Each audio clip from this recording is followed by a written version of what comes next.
everybody. Today we're going to start Unit 1, talking about systems and the idea of force. Okay, so first off, we have a few definitions. The first definition is that of a system. So in physics, a system can be a single object or a collection of physical objects under study. So in further units, we'll do a lot with defining our system, but the system could just be a couple of blocks or boxes. It could be the Earth and the moon. It's just whatever we're studying or affecting our objects. So this whole unit is about forces.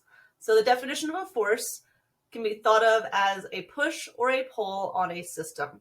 So right now you can push on your desk. That is a force. Right now the Earth is pulling on you, keeping you attached to the surface. That is also a force. So there's lots of different types of forces that we'll talk about throughout this unit. Force is a vector quantity. So remember, a vector has a direction. So in what direction are we pushing or pulling? And a magnitude. So by how much? So which direction and how much? The symbol is going to be a capital F. And remember, that little symbol over top means vector. The unit of force, the SI unit, is the Newton, which has a capital N. So if you see something like 100 newtons, that's the magnitude 100, and then the unit is a Newton.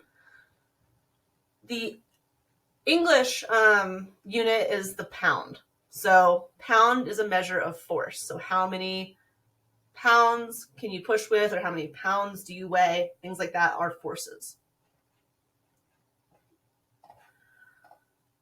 All right, and then the last definition right now is a free body diagram. So we're going to draw our objects as boxes. So we'll have just a box here, and any forces that act on the object are drawn as arrows. So if I'm pulling on the box, I'll draw an arrow. If it has some weight, it has an arrow. I'll just draw all directions right now. But we just draw starting on the box, and then in whatever direction the force is acting, that is going to be our free body diagram. We'll identify all the forces, and then we'll get into analyzing them and doing some math later. All right, so let's define some common forces. So weight is a force. The symbol is going to be capital F with a lowercase g. And that G, you can think about it standing for gravity. It is going to be essentially the pull of gravity on an object.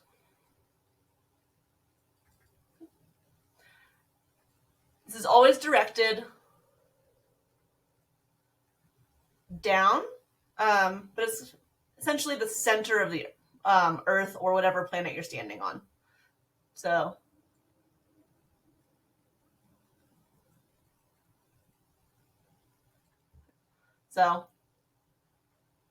we're going to start on the box, draw an arrow down. That will be our weight force. The normal force is going to be a capital F with a capital N for normal. This is the contact force. So right now, I assume that you're sitting in a chair. The reason you're not falling towards the center of the Earth is because that chair is pushing back up on you to keep you stationary. So the normal force is always going to be perpendicular. That's what that little symbol means. That's perpendicular to the surface. So let's say we've got something that's sitting on a table. We've got a book on a table here. That book has some sort of weight that's pulling it down, But what's causing it to not just fall down would be the normal force, which is pushing back in the opposite direction.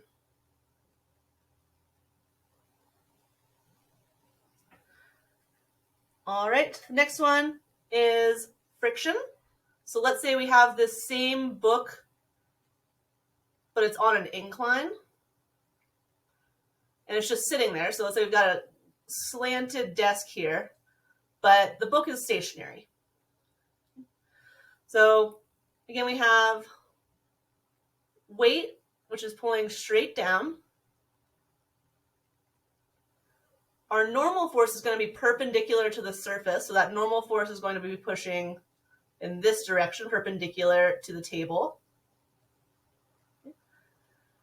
And the reason that this book is not sliding is because there is a frictional force. The book wants to slide down. So imagine if this was really smooth, it would slide down the table. But friction is going to oppose that. And so we're going to draw a friction force opposing that direction. And force of friction, we can just have a capital F with a lowercase f. So force of friction. And this is a resistance of one surface against another. So two surfaces, resistance. And this is actually kind of cool. It's on the atomic level. So it's essentially how smooth or bumpy it is. If we looked at a microscope, maybe the table actually has a surface that's really bumpy, and so does the block. And so all those bumps have atomic interactions that cause them to kind of stick together. Where if you have two really smooth surfaces, there's not as much attraction between, or like surface area to get kind of stuck together. Friction is always going to oppose the direction of motion.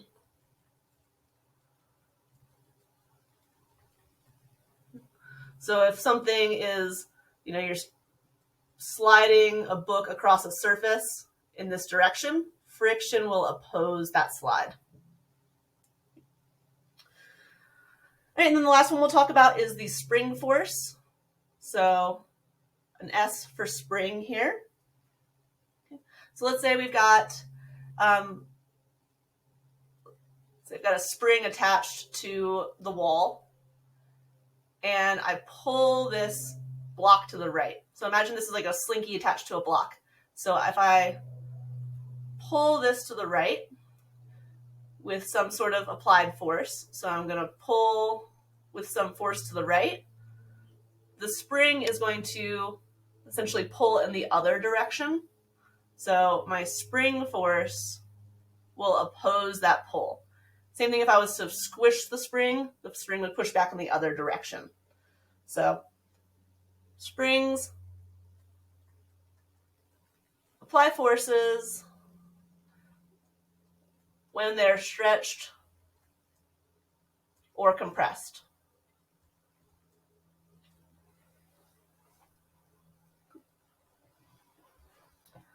All right, just a couple more definitions and we're done with the 1.1 notes.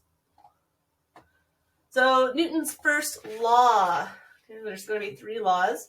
Newton's first law is also called the law of inertia. And it states that objects remain at rest or a constant velocity unless they're acted upon by a net force.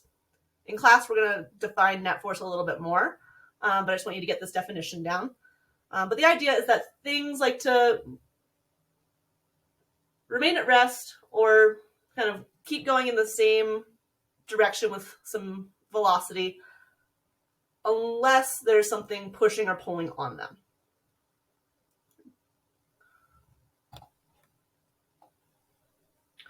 Let's define inertia, because this is the law of inertia. So inertia is a property of matter, as Bill Nye said, but it's the tendency of an object to remain at rest. Or you can think about that as how difficult it is to move. So you're probably writing with a pencil or pen right now. That has, not a lot of inertia. It's fairly easy to move compared to your whole desk.